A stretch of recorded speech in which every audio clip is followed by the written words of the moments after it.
बिस्मिल्लाहिर्रहमानिर्रहीम। अस्सलाम वालेकुम। शेखपुरा के अस्पताल में जब एक शख्स की बीवी की डिलीवरी हुई तो माँ और बच्चा दोनों मर गए। जैसे ही डॉक्टर मैयत को छोड़कर कमरे से बाहर आए तो जो माँ और बच्चे के साथ हुआ वो कैमरा में देखकर आपके रोंगटे खड़े हो जाएंगे, क्योंकि माँ और बच्चा तो। मेरा नाम डॉक्टर शाजिया है और आज सुबह से हॉस्पिटल में कोई गहमा गहमी नहीं थी। खिलाफ मामूल माहौल बहुत पुरसुकून था। ज़ोहर के वक्त एक बड़ा ही हंगामा खेज वाक़या हुआ।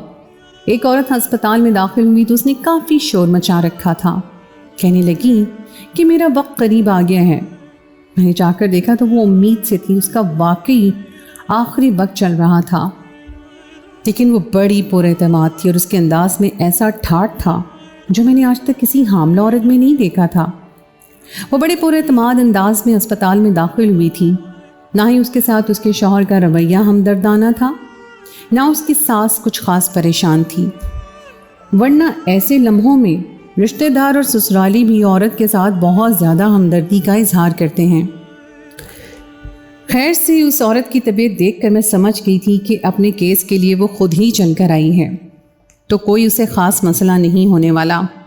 मगर मैं क्या जानती थी कि आज हमारे साथ एक ऐसा वाक़या पेश आएगा जो हमेशा के लिए हमारे सोचने के अंदाज को ही बदल देगा। फिर मैंने नर्स से, जो कि रक्षंदा थी, उसे बुलाकर उस औरत को वार्ड में दाखिल करने को कहा। रक्षंदा नर्स अस्पताल में काफ़ी अरसे से नौकरी कर रही थी और उसकी सर्विस को 15 साल गुजर गए थे। रोज़ाना मरीजों के साथ पाला पड़ने पर वो अब काफ़ी चिड़चिड़ी सी हो गई थी और उसके मिजाज में अजीब सी तलखी आ गई थी। मरीजों को वो सही से देखती भी नहीं थी, मगर अजीब बात तो ये थी कि आज रक्षंदा नर्स काफ़ी खुश लग रही थी। मेरे पास आई और कहने लगी, मैडम आपको फ़िक्र करने की ज़रूरत नहीं है, मैंने केस की तैयारी कर ली है। थोड़ी ही देर के बाद अब मरीज़ा के पास जाइएगा। मैंने उसे देखकर हैरत से पूछा, रक्षंदा बीबी खैर तो है? आज आपके मूड में इतनी खुशगवार तब्दीली कैसे आ गई? आप तो ऐसी मरीज़ा को देखना भी नहीं चाहती। यही कहती हैं कि लोग बच्चे पैदा करते ही क्यों हैं। मैंने हंसकर कहा तो रक्षंदा बीबी संजीदा होगी, बोली, नहीं ऐसी तो कोई बात नहीं है, मैं हमेशा से ही हर मरीज़ा का इतना ही ख्याल रखती हूँ, और बच्चा और जच्चा दोनों का ख्याल करना ये तो मेरी तबीयत में शामिल है। बीबी जी आप कैसी की बातें कर सकती हैं? मैं हैरान थी कि रक्षंदा में इतनी तब्दीली वो भी एक ही दिन में कैसे आ गई। फिर मैंने देखा रक्षंदा मुझसे कुछ छुपा रही थी, जैसे अपने पास कुछ रख रही हो जिसे मुझे दिखाना नहीं चाहती थी। मैंने देखा रक्षंदा मुझसे आंखें चुराती ऐसा रवैया रख रही थी जो उसने आज से पहले कभी नहीं दिखाया था। बहरहाल मेरे पास और भी बहुत मामूलात थे जिन पर मुझे गौर करना था, सोचना था कि इस केस की तैयारी करनी है। थोड़ी देर के बाद उस औरत के रिश्तेदार मेरे पास आ गए। कहने लगे, बीबी जी ऑपरेशन का वक्त हो गया है, अब जल्दी करें, ऐसा ना हो कि हमारी मरीज़ा को कुछ हो जाए, उसका मामला बड़ा नाजुक है। ऐसा देखकर लगता तो नहीं था कि उस औरत को मेरी ख़ास ज़रूरत होगी, मगर वो लोग काफ़ी परेशान लग रहे थे। खैर मैं कमरे में गई तो मैंने देखा मरीज़ा सामने बेहोश पड़ी थी। मुझे उसे बेहोश देखकर बड़ी अजीब सा महसूस हुआ। अमूमन होता तो यही था कि रक्षंदा मुझे बुलाती, फिर मैं मरीज़ को एनेस्थीसिया यानी बेहोशी वाली दवा देती और फिर ऑपरेशन से कुछ देर पहले उसे बेहोश किया जाता। लेकिन आज जब मैं आई तो मरीज़ा पहले से ही बेहोश पड़ी थी, जैसे उसने किसी ने कुछ सूंघा दिया हो। मुझे देखकर बहुत अजीब सा लगा था। मैंने रक्षंदा से पूछा कि इसे एनेस्थीसिया किसने दिया है? रक्षंदा घबरा गई, कहने लगी, मैडम मुझे नहीं पता, आपके साथ जो लड़की पूरा दिन रहती है ना, मेरा मतलब है जो हाउस ऑफिसर है, ये उसका काम है। वो कह रही थी कि मैं आज एनेस्थीसिया प्रैक्टिस कर रही हूँ। मुझे ये सुनकर बहुत अजीब लगा था। डॉक्टर हिना को आए हुए तो महीना भी नहीं हुआ था, उसे इतना इख्तियार किसने दिया था कि वो एक मरीज़ा को खुद से एनेस्थीसिया दे दे? मगर नर्स रक्षंदा का रवैया भी अजीब सा था। खैर मैंने उसे नज़रअंदाज किया। मैंने डॉक्टर हिना को बुलाया, उससे पूछा कि आखिर तुमने मुझसे पूछे बगैर मरीज़ा को एनेस्थीसिया क्यों दिया? उसने जो बात मुझे बताई वो बड़ी अजीब और हैरान कुन थी। कहने लगी, میڈم میں آپ کی طرف آ ہی رہی تھی کہ مریضہ اپنے کنٹرول سے باہر ہو گئی تھی۔ وہ اس قدر غصے میں لگ رہی تھی کہ ہمیں اسے مجبوراً الٹانا پڑا، لیکن وہ ہم سے زیادہ طاقتور تھی، اس کے ہاتھ پاؤں میں بہت زور تھا۔ میں اسے قابو نہیں کر سکتی تھی۔ مجھے ڈر تھا کہ اگر میں زیادہ دیر اس کے ساتھ ہاتھا پائی کرتی تو اس کے بچے کو نقصان ہو سکتا تھا۔ وہ آپے سے باہر کیوں ہو رہی تھی ڈاکٹر ہینا؟ آپ نے اسے کچھ کہا تھا کیا، یا اس کی کوئی بات نہیں سنی؟ میں نے پوچھا تو ڈاکٹر ہینا نے سر جھکا لیا۔ میڈم، جو بات میں آپ سے کہوں گی آپ مجھ پر یقین نہیں کریں گی، بس اسے اب میری پہلی اور آخری غلطی سمجھ کر معاف کر دیں۔ میں یہ حیران ہو گئی تھی کہ ڈاکٹر ہینا بہت ذمہ دار ڈاکٹر تھی۔ اس نے آج تک مجھ سے پوچھے بغیر ایک سرنج بھی ادھر سے ادھر نہیں کی تھی، اور آج اس نے اتنا بڑا کام اکیلے میں کیسے کر لیا؟ خیر، مجھے تھا کہ میں یہ بعد میں دیکھ لوں گی، ابھی کیس کا وقت ہو رہا تھا۔ مریضہ بے ہوش پڑی تھی، اس کا بی پی بھی خاصا لو ہو رہا تھا۔ میں نے ہینا کو اور رخشندہ کو تاکید کی کہ آپریشن کے فوراً بعد مریضہ کو ہوش میں لایا جائے، ایسا نہ ہو کہ زیادہ دیر بلڈ پریشر لو ہونے سے اس کی موت واقع ہو جائے۔ رخشندہ نے مجھے یقین دلایا کہ وہ ایسا ہی کرے گی۔ میں نے بڑے اطمینان سے کیس کیا۔ بچہ صحت مند تھا، بچے میں کسی قسم کی کوئی غیر معمولی بات نہیں تھی، نہ ہی کوئی نقص تھا، اور وہ بالکل صحت مند تھا، اس میں کوئی بیماری نہیں تھی۔ میں نے سوچا کہ میں اس کے وارثوں کو جا کر یہ بات بتا دوں کہ آپ کا بیٹا صحیح سلامت پیدا ہوا ہے، مگر اسی وقت مجھے ایک اور کال آ گئی۔ مجھے فوراً ہی وہاں سے نکلنا پڑا تھا۔ ہسپتال میں ہزار معاملات اور بھی ہوتے ہیں جنہیں مجھے سینئر ڈاکٹر ہونے کے ناطے دیکھنا پڑتا تھا۔ میں ادھر چلی گئی۔ میں نے رخشندہ کو تاکید کی تھی کہ وہ مریضہ کے وارثین سے آ کر خوشخبری سنا دیں اور بچہ ان کے حوالے کر دیں، مگر جب تھوڑی دیر کے بعد میں واپس آئی تو میں نے دیکھا او پی ڈی کے باہر اسی مریضہ کے وارثین نے ایک ہنگامہ کھڑا کیا ہوا تھا۔ میں حیران ہوگی کہ جب بچہ بھی صحت مند تھا، اس میں کوئی بیماری کوئی نقص نہیں تھا، کوئی غیر معمولی بات نہیں تھی، تو پھر یہ لوگ ہجوم کی صورت میں باہر کیوں کھڑے ہوئے تھے؟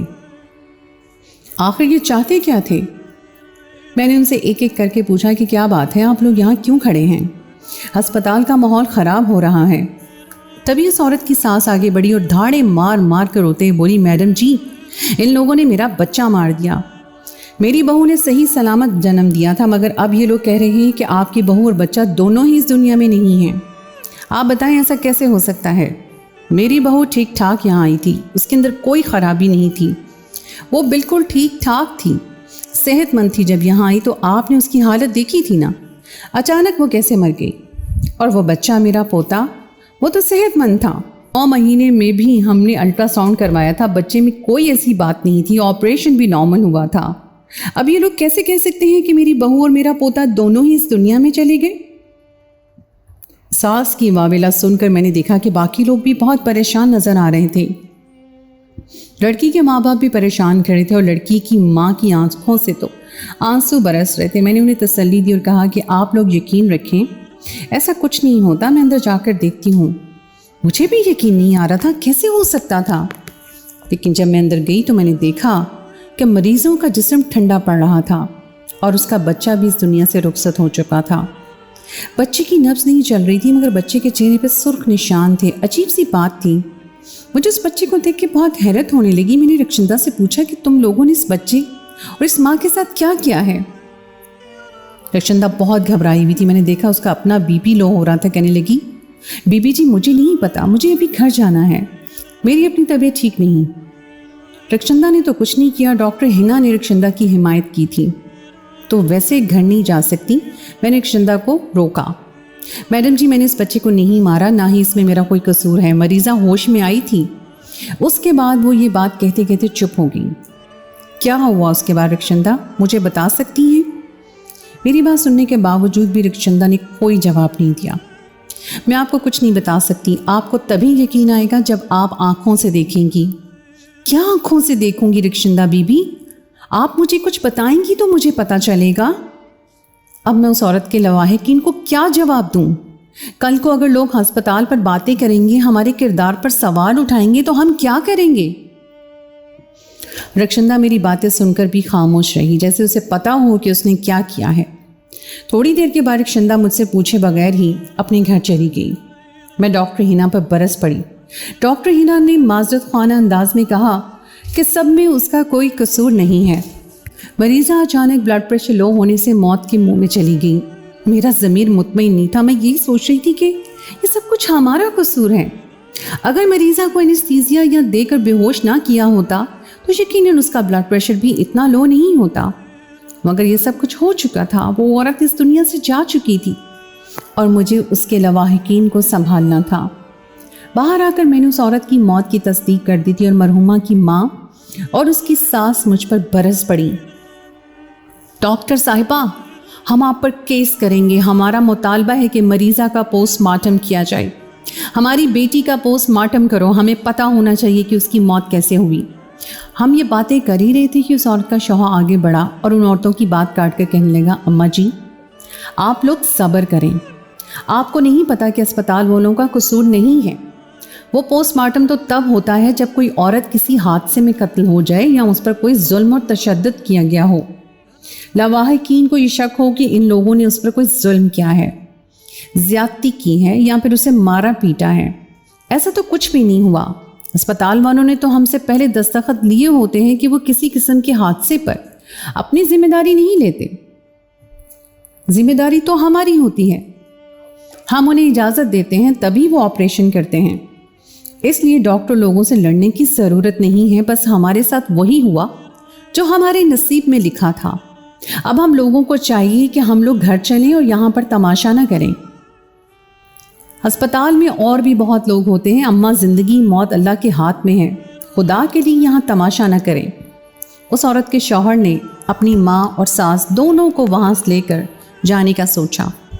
उस औरत का शौहर अपनी माँ और सास को वहाँ से लेकर जाने में कामयाब हो गया। अगर मैं ये देखकर हैरान थी कि उसका शौहर बड़ा मुतमईन नज़र आ रहा था, बल्कि मुझे तो उसके चेहरे पर एक खुशी मालूम हुई थी और मैंने गलती से कार में बैठते हुए उसको देख लिया था। उस पर मेरी नज़र पड़ी तो मैं ये देखकर हैरान रह गई कि वो अजीब सी मुस्कुराहट अपने चेहरे पे बखेरे हुए था, जैसे कि वो अपनी बीवी की मौत से बड़ा मुतमईन हो या फिर खुश हो। मैं ये देखकर हैरान हो गई थी कि एक बीवी की मौत पर एक शौहर कैसे खुश हो सकता है, वो भी जब उसने उसकी औलाद को जन्म दिया हो। और ये दिन तो बहुत लोगों के लिए ख़ास से ख़ास तर होता है। मगर वो आदमी मुस्कुरा रहा था। उसकी बीवी 2 घंटे पहले ही अपने बेटे समेत अल्लाह को प्यारी हो गई थी। बात मेरी समझ से बाहर थी, लेकिन मैंने इस बात पर ज़्यादा ध्यान नहीं दिया क्योंकि मुझे और भी काम करने थे। उस दिन नर्स का रवैया बहुत अजीब सा था। मुझे ऐसा लग रहा था कि वो मुझसे कोई बात करना चाहती है। शाम को हम लोग कैफ़े में चाय पीने के लिए गए तो मेरे सामने आकर बैठ गई, जैसे एतराफ़ी बयान मेरे सामने करना चाह रही हो। क्या बात है रक्षंदा, आप बहुत परेशान लग रही हैं। रक्षंदा मुझसे उम्र में 2 साल बड़ी होगी, इसी वजह से मैं उसे नरमी से पेश आती थी। बीबी जी मुझे माफ़ कर दें, खुदा के लिए मुझे ये बीबी जी कहना बंद करो। मैं तुम्हारी हम उम्र हूँ, तुमसे कोई 10-15 साल बड़ी नहीं कि तुम मुझे हर वक्त बीबी जी कहती हो। मैंने उसका मूड नॉर्मल करने की कोशिश की, मगर उसकी आंखों में गहरा एहसास नदामत था, सर झुका हुआ था। मुझे माफ़ कर दे, मैंने बहुत बुरा किया। मैंने बुरा कर दिया।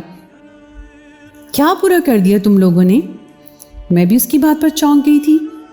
उसने अपना पर्स खोला और उसमें से एक लिफाफा निकालकर मेरे सामने रख दिया। ये क्या है? मेरे सवालिया अंदाज से उसकी तरफ देखकर पूछा। आप खुद ही देख लें, मैं नहीं रख सकती। क्या है ये, आप खुद ही बता दें। मैंने अपने हाथ में चाय पकड़ रखी थी। मैंने उसे टालने की कोशिश की, चाहती थी कि वो लिफाफा उठाकर वापस अपने पर्स में रख ले, मगर उसने ऐसा नहीं किया। लिफाफा वहीं छोड़कर अंदर चली गई थी। मुझे रक्षंदा पर सख्त गुस्सा आने लगा। ऐसी हरकत उसने आज से पहले कभी नहीं की थी, मगर आज उसका रवैया ही मुख्तलिफ था। मैंने वो लिफाफा उठाकर अपने पर्स में रख लिया, कहीं कोई देख ना ले। अभी मैं कैफ़े से उठी थी कि मुझे एक और कॉल आ गई। मुझे ऑपरेशन के लिए जाना पड़ रहा था। वो लिफाफा मैंने अपने पर्स में रखकर भूल गई।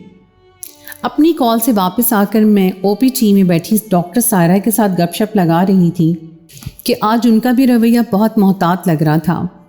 वो मेरे साथ ऐसे पेश आ रही थी जैसे मैंने कोई बहुत बड़ा जुर्म कर दिया हो। बातों बातों में मुझे इखलाकियत का दर्स देने लगी। आखिर जब उनकी बहुत सारी बातें मैं सुन चुकी तो मैंने पूछ लिया कि क्या बात है डॉक्टर सायरा, आज आप मुझे बहुत सुना रही हैं। क्या मैंने कुछ किया है? मेरी कोई बात आपको बुरी लगी है? मैंने सवाल किया ही था कि वो उठकर वहाँ से चली गई, जैसे मुझसे बात ही ना करना चाहती हों। अब उन सब के रवैये से मुझे कुछ कुछ महसूस हो रहा था, जैसे गलती मेरी हो, कोई मुझसे कुछ कहना भी नहीं चाहता हो, या कभी लगता कि रक्षंदा कुछ छुपा रही हैं। तभी मुझे याद आया कि मुझे रक्षंदा ने एक लिफाफा दिया था जब मैंने अपने पर्स में रखा था। मैंने फ़ौरन अपना पर्स खोला, लिफाफा देखा तो उसमें कुछ चंद हज़ार के नोट रखे हुए थे। पैसे ज़्यादा नहीं थे, मगर 100 रुपए के काफ़ी ज़्यादा बंडल बन गया था, जो कि भारी भी था और लगता था ज़्यादा पैसे हैं, मगर वो कुल 10,000 रुपये थे। छोटे बड़े नोट मिलाकर इतनी ही रकम बनती थी। मुझे हैरत होने लगी कि रक्षंदा ने मेरे पास ये पैसे क्यों रखे हैं। 100 रुपये भी किसी को नहीं देती। मैंने ढूंढ ढूंढ कर रक्षंदा नर्स को निकाला। देखा तो वो अस्पताल की छत पर बैठी हुई थी। उसका मूड बहुत ऑफ था और वो बहुत परेशान लग रही थी। शाम का वक्त था, मुझे भी घर जाना था। मेरे पास ज़्यादा वक्त नहीं था। मैंने रक्षंदा को डांट कर पूछा, रक्षंदा मुझे बता दो क्या बात है, वरना मैं तुम्हें छोड़ूंगी नहीं। मुझे तुम्हारा रवैया बहुत परेशान कर रहा है। सीधा सीधा बता क्यों नहीं देती? क्यों मुझे उलझा रही हो? तुम्हें पता है मेरे सर पर और कितने काम हैं। मैं नहीं बता सकती, अब ये ड्रामे बंद करो। मैंने उससे कहा, ये पैसे तुमने किस लिए लिए थे? किस बात का एहसास से जुर्म हो रहा है तुम्हें? बस जो मैंने किया है मुझसे बहुत बड़ी गलती हो गई। मैंने कोई नाजायज़ काम नहीं किया, मगर फिर भी मैं गलत बात में, एक गलत काम का हिस्सा बनी। मुझे इस बात पर बहुत दुख है।